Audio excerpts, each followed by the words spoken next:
إن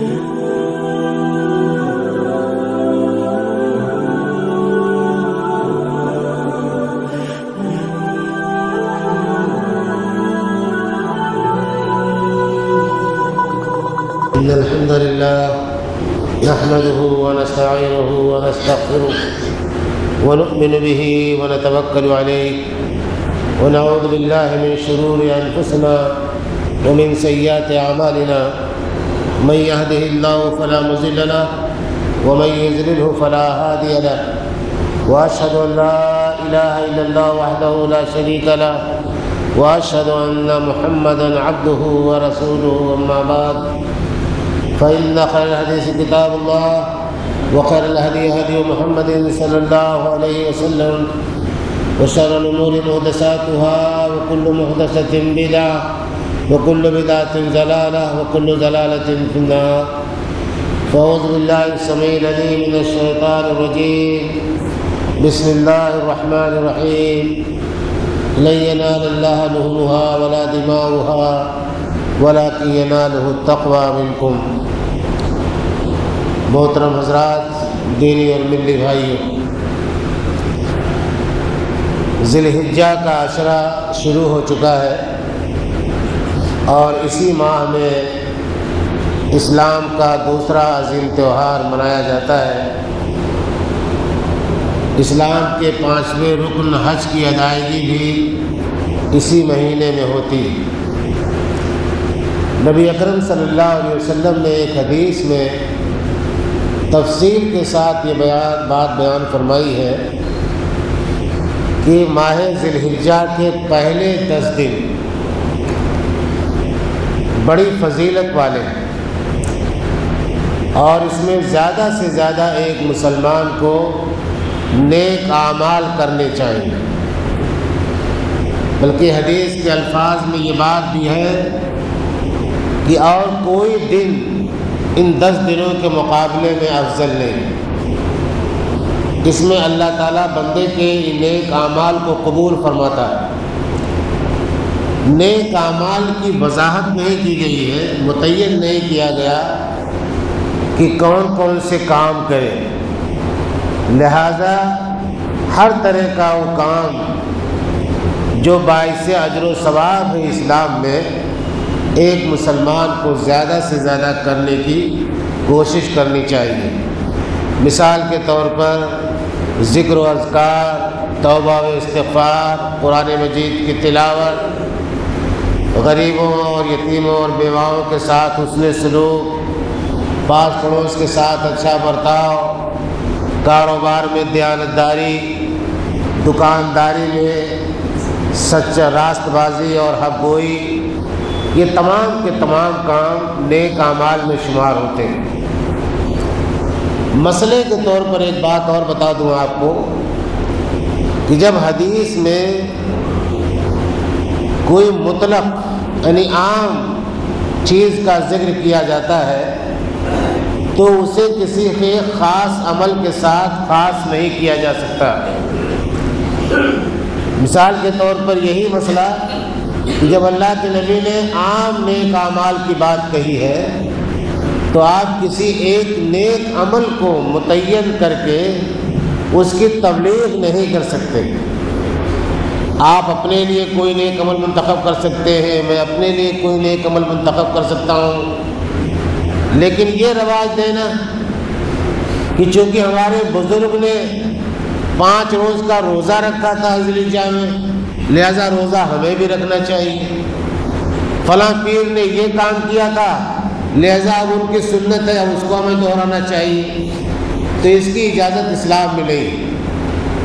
وہ تو اللہ کے نبی کی سنت کی پیروی نہیں ہوگی، بلکہ اس بزرگ کی اور اس پیر کی سنت کی پیروی ہوگی جو اسلام میں قطعاً جائز اور مناسب نہیں.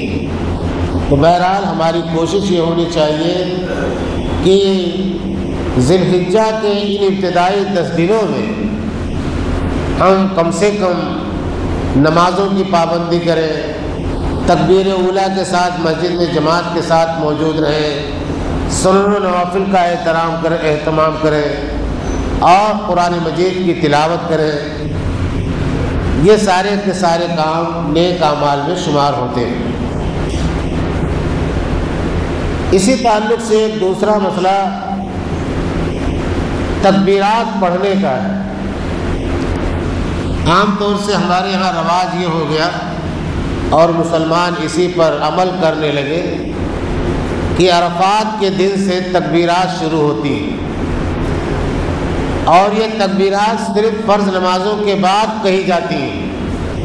اللہ اکبر اللہ اکبر لا الہ الا اللہ اللہ اکبر اللہ اکبر وللہ الحمد، یہ تکبیر کے جو کلمات ہیں، اس کے لیے اللہ کے نبی صلی اللہ علیہ وسلم کی اصولی ہدایت کیا ہے؟ اس سلسلے میں اللہ کے نبی صلی اللہ علیہ وسلم سے کوئی واضح حدیث تو نہیں ملتی، البتہ صحابہ کرام کا یہ عمل ملتا ہے کہ وہ چاند نکلنے کے بعد بازاروں میں گلیوں میں چلتے پھرتے تکبیرات پڑھا کرتے تھے۔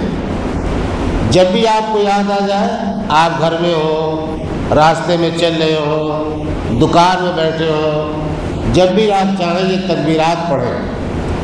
ان تکبیرات کا باقاعدہ حکم دیا گیا ہے، البتہ اسے عرفات کے دن سے خاص کر دینا اور صرف فرض نمازوں کے بعد تکبیرات کہنا، اس کا کوئی ثبوت نہیں۔ یہ ایک رواج ہے جو ہمارے ہاں ہو چکا ہے اور اسی پر مسلمان عمل پیرا ہو گئے۔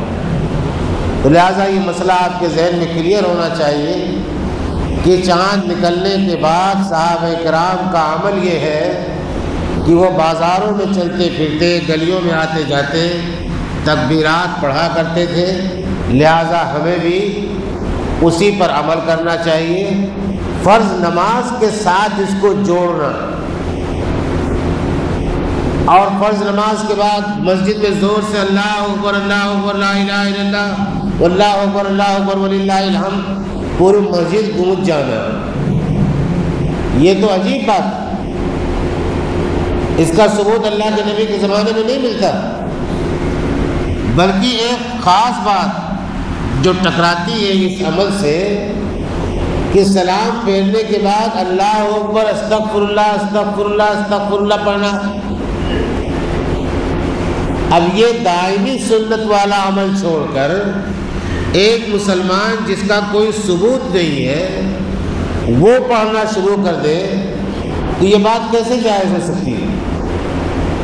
بھئی آدمی پڑھنا ہی چاہتا ہے نماز کے بعد تو پڑھنے پر کوئی پابندی نہیں، لیکن نماز سلام پھیرنے کے بعد جو سنت والا عمل ہے کہ سلام پھیرنے کے بعد آپ کو ایک مرتبہ اللہ اکبر اور 3 مرتبہ استغفر اللہ استغفر اللہ استغفر اللہ پڑھنا ہے، اور اس کے بعد اللہم انت السلام منک السلام تبارک یا ذا الجلال والاکرام پڑھنا ہے۔ تو یہ اللہ کے نبی کی دائمی سنت ہے، اس دائمی سنت کو چھوڑ کر ایک نئی چیز جس کا ثبوت نہیں ہے اس پر عمل پیرا ہونا یہ درست نہیں ہے، لہذا ہمیں اپنے اس عمل کو ترک کرنا چاہیے۔ اسی تعلق سے ایک مسئلہ اور بھی ہے، حدیث میں آتا ہے کہ اللہ کے نبی صلی اللہ علیہ وسلم نے فرمایا کہ جو شخص قربانی کرنا چاہتا ہو چاند نکلنے کے بعد وہ اپنے ناخن اور بال نہ کاٹے، بلکہ قربانی کرنے کے بعد ناخن تراشے اور بال کٹوائے۔ محدثین نے اس مسئلے پر گفتگو کی ہے کہ کیا یہ صرف اس شخص کے لیے خاص ہے جو اپنے نام کی قربانی کر رہا ہے، یا یہ حکم ہر مسلمان کے لیے؟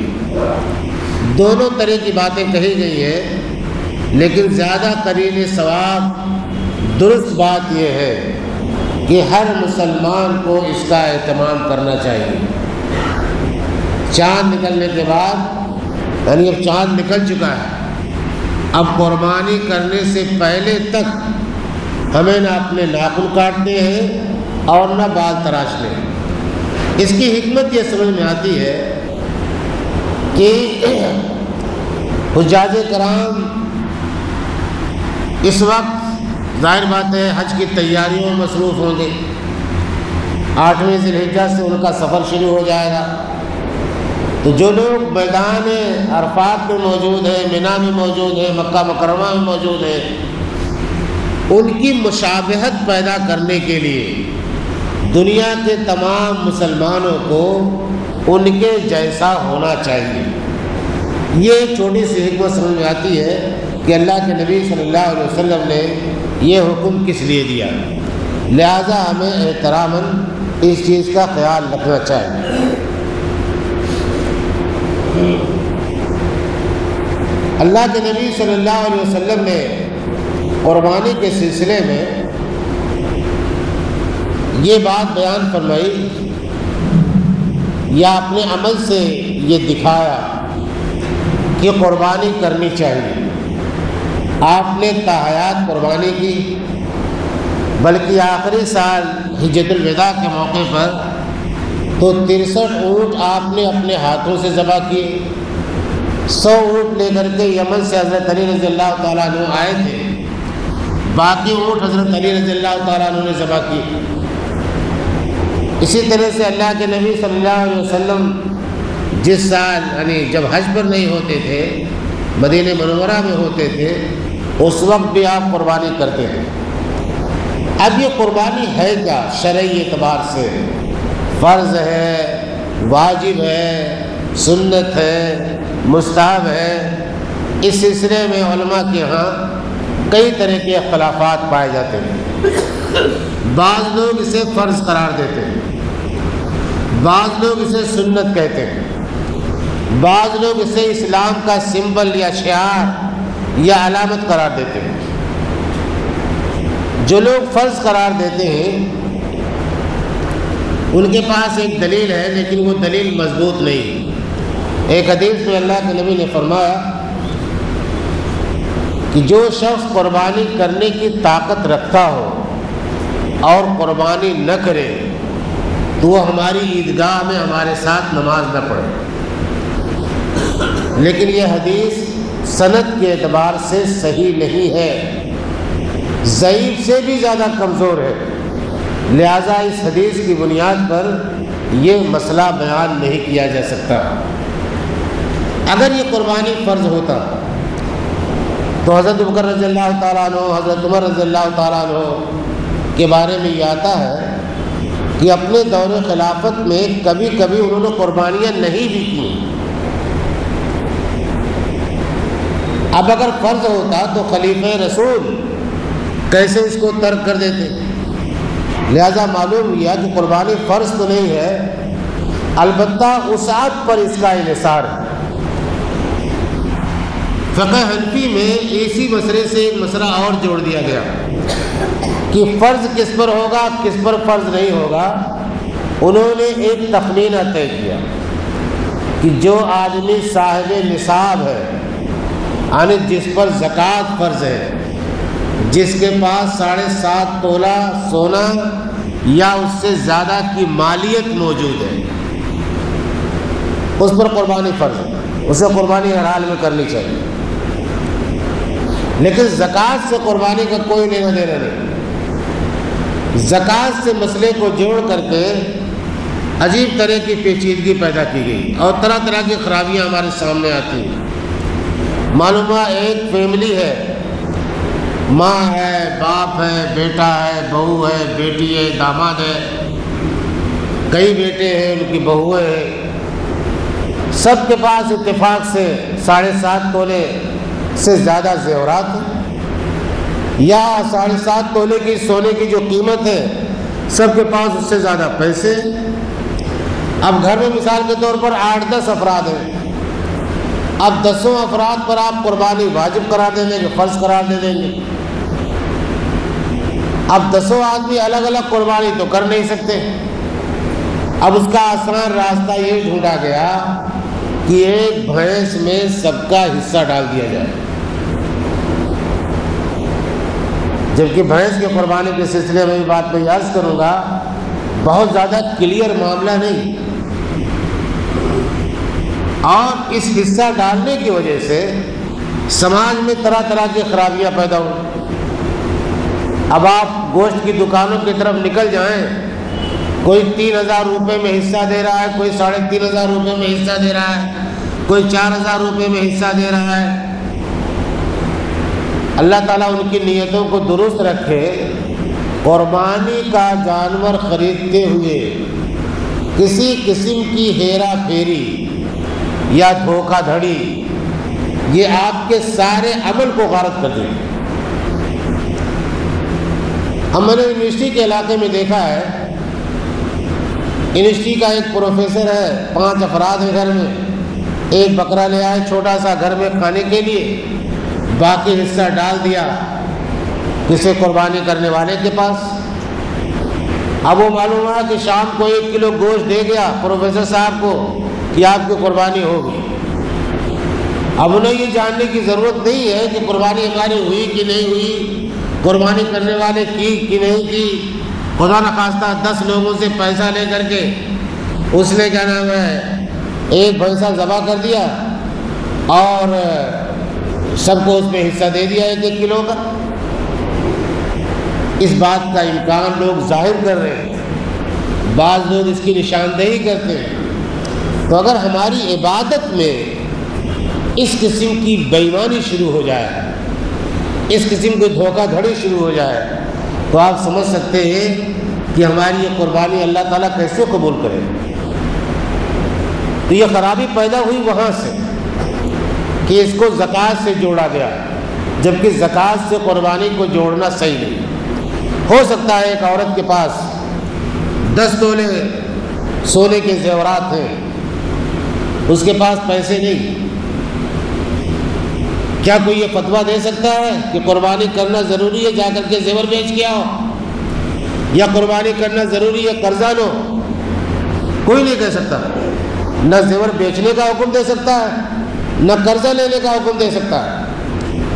لیکن ایک آدمی جس کے پاس سونا ہے ہی نہیں، کھاتا پیتا ہے، بکریاں بھی پالتا ہے، ایک بکرا اس کے پاس تیار ہے اور اس کا جی چاہتا ہے کہ میں قربانی کروں اپنے بچوں کے لیے، وہ قربانی کر سکتا ہے، کرے گا، اللہ تعالیٰ قبول فرمائے گا۔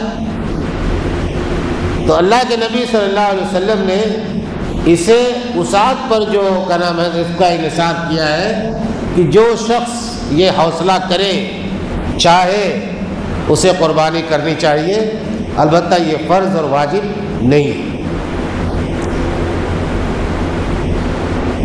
بھینس کی قربانی کے سلسلے میں ہر سال یہ ایک چیز آتی ہے ہمارے سامنے۔ اصل مسئلہ یہ ہے کہ قربانی کے جانوروں کا اللہ تعالیٰ نے قرآن مجید میں نام لیا ہے۔ سورہ انعام میں بھیڑ بکری، دمبا دمبی، گائے بیل، اونٹ اونٹنی، یہ 4 جانور ہیں، چاروں کے جوڑے، یعنی نر اور مادہ۔ اب سوال یہ ہے کہ وہ کتاب جو قیامت تک پڑھی جانے والی تھی، اس اللہ کی کتاب جو اللہ عالم الغیب ہے، آج کے دور میں کیا حالات پیدا ہوں گے، ان حالات سے جو اللہ واقف ہے، اگر اس اللہ نے بھینس کا نام نہیں لیا تو کیا ترجیحی طور پر ہمارے لیے بھینس کی قربانی کرنی چاہیے؟ اسی لیے بہت بڑی تعداد میں علماء کرام نے یہ فتویٰ دیا ہے کہ بھینس کی قربانی نہیں کرنی چاہیے۔ ہندوستان میں ہمارے بعض علماء نے، جس میں حنفی بھی ہیں، اہل حدیث بھی ہیں، بریلوی بھی ہیں، اس لیے یہ جواز کا فتویٰ دیا کہ بعض ریاستوں میں گائے کے ذبیحے پر پابندی ہے، لہذا جہاں جہاں پابندی ہے وہاں مسلمان بھینس کی قربانی کر سکتے ہیں۔ اس جملے پر ضرور غور کیجیے، یعنی ہماری ترجیح بھینس نہیں، ہماری ترجیح تو وہی جانور ہیں جن جانوروں کا تذکرہ قرآن مجید میں کیا گیا ہے، لیکن اگر ان جانوروں کو خریدنے کی استطاعت و طاقت نہیں ہے اور گائے کے ذبیحے پر یہاں ہندوستان میں اتر پردیش میں پابندی ہے، تو پھر ایک مسلمان کے لیے راستہ یہی بچتا ہے کہ وہ بھینس میں حصہ ڈال دے۔ لہذا جواز کا فتویٰ دیا گیا ایک چیز ہوتی ہے کہ ہماری ترجیح اور پسند ہے، دوسری چیز یہ ہوتی ہے کہ جائز ہے، ایسا کر سکتے ہیں۔ ان دونوں چیزوں میں فرق ہے۔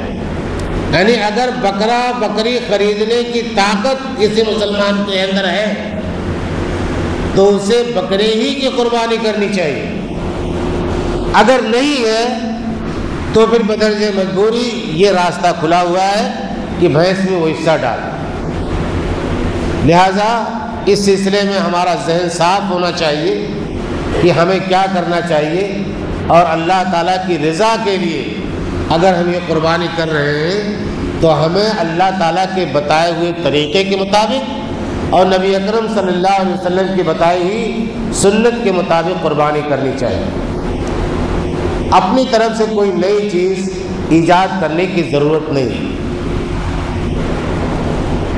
جانور خریدتے وقت اللہ کے نبی صلی اللہ علیہ وسلم نے کئی تاکیدات کی کہ لولا نہ ہو، لنگڑا نہ ہو، کان پھٹے نہ ہو، سینگ ٹوٹی ہوئی نہ ہو، اندھا نہ ہو۔ تو جانور خریدتے وقت اس کا خیال رکھنا چاہیے، اور جو لوگ جانور بیچتے ہیں انہیں جانوروں پر رحم کرنا چاہیے۔ زبردستی دانت توڑ کر کے بازار میں لے آنا تاکہ ہمارا بکرا بھی جائے، یہ جانوروں پر ظلم ہے، اور جانوروں پر ظلم کرنے کو اسلام پسند نہیں کرتا۔ لہذا ایسی حرکتوں سے باز آ جانا چاہیے۔ اللہ کے نبی صلی اللہ علیہ وسلم نے فرمایا لا تذبحوا الا مسنہ، قربانی کا جانور اسی وقت قربانی میں ذبح کرو جب وہ مسنہ ہو۔ مسنہ کہتے ہیں دو دانت والے کو۔ مسنہ کا معنی سال بھر والا نہیں ہوتا، سن کے معنی عربی زبان میں دانت کے ہوتے ہیں۔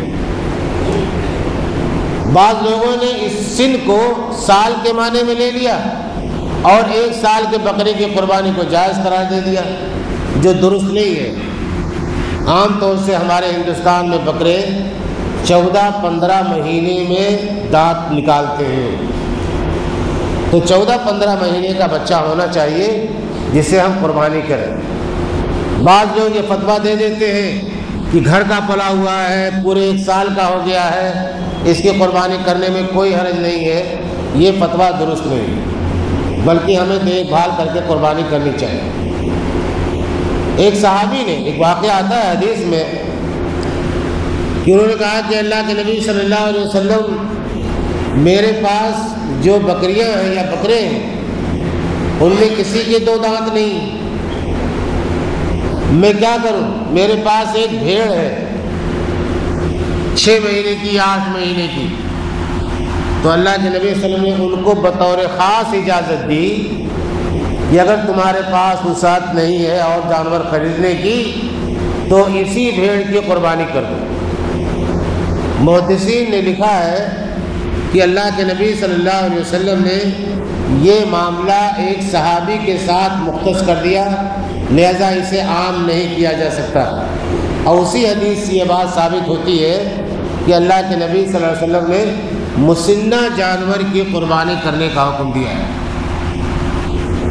اسی طرح سے اور جو دوسرے جانور ہیں، یہ جتنے سال میں 2 دانت نکال لیتے ہیں اس کے بعد ہی ان کی قربانی ہونی چاہیے۔ لہذا اس چیز کا خیال رکھا جائے، اور اپنی عبادت، قربانی ایک عبادت ہے، عبادت میں دیکھ بھال ہونی چاہیے، احترام ہونا چاہیے، جذبہ ہونا چاہیے، نہ یہ کہ بس روپیہ لے کے گئے اور ڈال کے چلے آئے اور لے کے چلے آئے جانور کیسا بھی ہو۔ دوسری بات یہ ہے کہ اللہ تعالیٰ نے قرآن مجید میں جیسا کہ فرمایا کہ اللہ تعالیٰ کو تمہاری قربانی کا گوشت نہیں پہنچتا اور نہ اس کا خون پہنچتا ہے، بلکہ وہ جذبہ پہنچتا ہے جو جذبہ اس قربانی کے پیچھے کار فرما ہے۔ تقویٰ، اللہ تعالیٰ کا ڈر اور خوف، کس جذبے کے تحت آپ نے قربانی کی ہے؟ اللہ کا حکم سمجھ کر کے اطاعت کی ہے، گوشت پانے کے لیے قربانی کی ہے، یا اپنے محلے پڑوس اور رشتہ داروں کو یہ دکھانے کے لیے قربانی کی ہے کہ ہمارا جانور تو 1.5 لاکھ روپے کا 1 لاکھ روپے کا ہے، 1 کنٹل اور 1.25 کنٹل کا ہے۔ اس قسم کی ریاکاری سے بچنا ضروری ہے۔ اگر ہم چاہتے ہیں کہ ہماری قربانی اللہ تعالیٰ کی بارگاہ میں قبول ہو تو ہمیں ریاکاری سے بچنا چاہیے۔ ایک حدیث میں اللہ کے نبی صلی اللہ علیہ وسلم نے فرمایا کہ من صلی یرائی فقد اشرک، جس شخص نے دکھاوے کے لیے نماز پڑھی اس نے شرک کیا۔ نماز ہم اللہ تعالیٰ کو خوش کرنے کے لیے پڑھتے ہیں۔ اب اگر ہم نے کسی بندے کو خوش کرنے کے لیے نماز پڑھی تو اللہ تعالیٰ کی خوشی میں اس بندے کی خوشی کو شامل کر لیا، شریک کر لیا۔ اسی طرح سے قربانی ہم اللہ تعالیٰ کی رضا کے لیے حضرت ابراہیم علیہ السلام کی سنت سمجھ کر، اپنے نبی صلی اللہ علیہ وسلم کی سنت سمجھ کر کے ادا کرتے ہیں۔ اس میں اگر کسی کی خوشی شامل ہو گئی، دکھاوا شامل ہو گیا، تکبر شامل ہو گیا، فخر و غرور شامل ہو گیا تو معاف کیجیے گا، کہیں ایسا نہ ہو کہ سارے کیے کرائے پر پانی پھر جائے اور ہمیں قربانی کا کوئی ثواب نہ ملے۔ لہذا یہ بنیادی تعلیمات ہیں قربانی کے مسائل کی جو اللہ کے نبی صلی اللہ علیہ وسلم نے بیان فرمائی ہیں۔ ہمیں قربانی کرتے وقت یا یہ تہوار مناتے وقت ان تمام باتوں کا خیال رکھنا چاہیے۔ اللہ تعالیٰ سے دعا یہ ہے کہ ہمیں اسلام کے تمام مسائل کو کتاب و سنت کی روشنی میں سمجھنے اور ان پر عمل کرنے کی توفیق عطا فرمائے۔ وآخر دعوانا ان الحمد للہ رب العالمین۔